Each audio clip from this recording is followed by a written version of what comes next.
Inilah rumah yang ditempati Nabi Muhammad Shallallahu Alaihi Wasallam saat hijrah ke Madinah bersama Abu Bakar.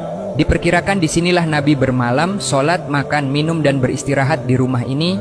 Kurang lebih selama 10 hari beliau dijamu oleh sahabat Ansyar yang masuk Islam pada saat itu.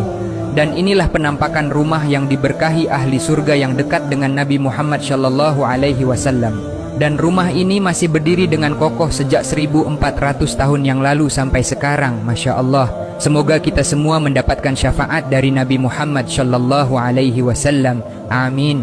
Allahumma sholli ala Muhammad wa ala ali Muhammad. Sholat duha mulai jam berapa Pak Ustaz?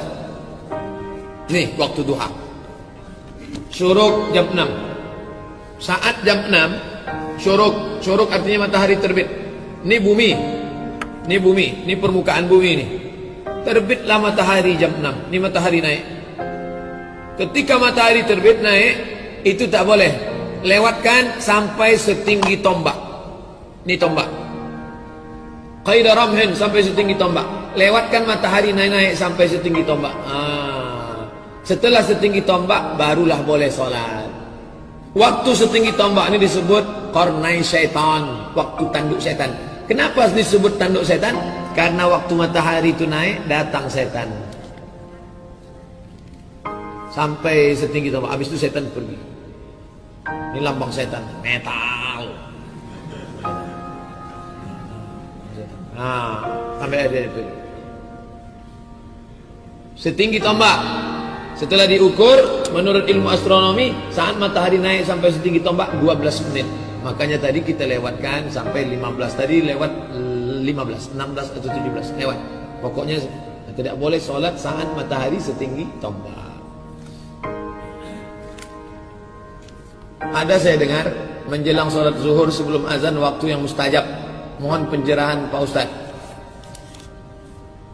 Waktunya terbentang dari mulai sekarang terbit matahari jam 6, jam 6.12 sudah mulai boleh. Sampai kapan? 10 menit menjelang azan zuhur. Mana itu? Azan zuhur jam 12.02. Maka 10 menit sebelum azan zuhur, waktu tergelincir matahari, waktu makruh. Berapa waktu terlarang sholat? 3. Terbit matahari, tenggelam matahari, tergelincir matahari. Terbit matahari, tenggelam matahari, tergelincir. Ini 3 waktu yang dipakai mereka dulu untuk menyembah Lata, Uzza, Manat, Hubal, Jibti, Tawun. Karena mereka menyembah kepada matahari. Jadi waktu yang makbul untuk berdoa itu Pak Ustaz, hina tarmidul fisal. Ketika matahari panas, anak onta tak bisa menempelkan perutnya ke pasir. Waktu kabul berdoa. Jam 11, jam 11.30 sholat, oh bagus sekali.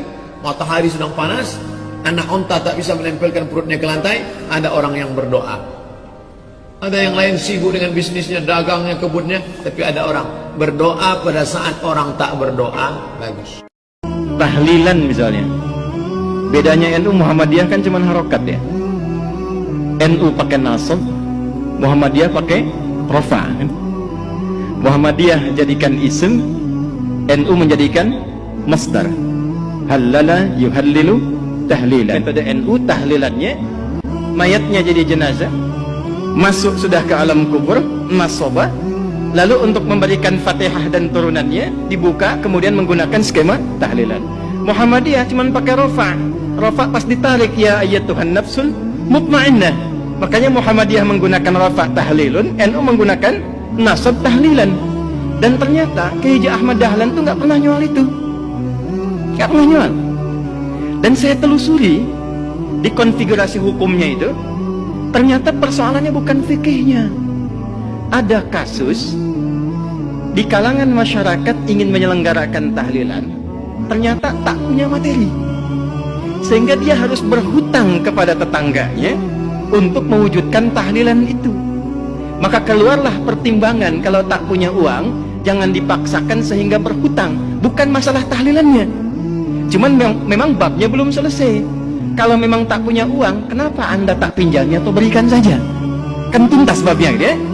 Jadi saya kira ada turunan-turunan informasi yang dari atas itu, yang di kalangan elit sudah selesai, ke bawahnya itu tak sama.